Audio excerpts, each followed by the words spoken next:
ഗർഭഛിദ്രം നടത്താൻ പ്രേരിപ്പിച്ചെന്ന രാഹുൽ മാങ്കൂട്ടത്തിനെതിരായ കേസിൽ ക്രൈംബ്രാഞ്ച് മാധ്യമപ്രവർത്തകരുടെ മൊഴിയെടുക്കും. 4 വനിതാ മാധ്യമപ്രവർത്തകരുടെ മൊഴിയാണ് രേഖപ്പെടുത്തുക.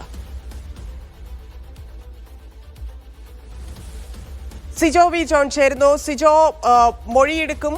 എങ്ങനെയാണ് ക്രൈംബ്രാഞ്ചിന്റെ മറ്റ് നടപടികൾ? ഗർഭചിത്രത്തിന് രാഹുൽ പ്രേരിപ്പിച്ചുമെന്ന് വ്യക്തമാക്കിക്കൊണ്ടുള്ള ഒരു ഓഡിയോ സന്ദേശം മാധ്യമങ്ങളിലൂടെ പുറത്തു വന്നിരുന്നു. ക്രൈംബ്രാഞ്ച് സംഘം ഈ സംസാരിച്ചിരിക്കുന്ന ലേഡിയുമായി, ഓഡിയോയിലുള്ള ലേഡിയുമായി സംസാരിച്ചിട്ടുണ്ട്. പക്ഷെ അവർ ഇതുവരെയും രേഖാമൂലം പരാതി നൽകാനോ മൊഴി നൽകാനോ തയ്യാറായില്ല.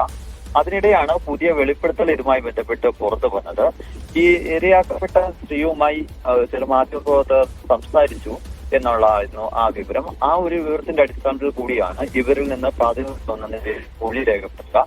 കടുത്ത മാനസിക സമ്മർദ്ദത്തിലാണ് ഇവരെന്ന് രാഹുലിന്റെ ഭാഗത്ത് നിന്ന് വലിയ തരത്തിലുള്ള സമ്മർദ്ദം ഇവരുടെ ഭാഗത്ത് ഉണ്ടാകുന്നുണ്ടെന്ന് ഉൾപ്പെടെയുള്ള കാര്യങ്ങളാണ് പറഞ്ഞിരുന്നത്. എന്തായാലും ഇവര് നേരിട്ടൊരു പരാതി ഇരയാക്കപ്പെട്ടു എന്ന് പറയുന്ന പെൺകുട്ടി നൽകാത്തൊരു സാഹചര്യത്തിൽ കൂടിയാണ് അതിലൊരു തുടർ നീക്കം എന്ന നിലയിൽ ഇവരുമായി സംസാരിച്ച ആളുകളിൽ നിന്ന് പ്രാഥമികഘട്ടമായി മൊഴി രേഖപ്പെടുത്താൻ തീരുമാനിച്ചിരിക്കുന്നത്. മാത്രമല്ല, ഇവരുമായി സംസാരിച്ചിരിക്കുന്ന ബന്ധമുള്ള മറ്റ് ചില മാധ്യമ പ്രവർത്തകന്മാർ കൂടിയുണ്ട്. അവരിൽ നിന്നുൾപ്പെടെ ഇപ്പോൾ 4 പേരിൽ നിന്നാണ് മൊഴി രേഖപ്പെടുത്താൻ തീരുമാനിച്ചിരിക്കുന്നത്. ശരി സിജോ.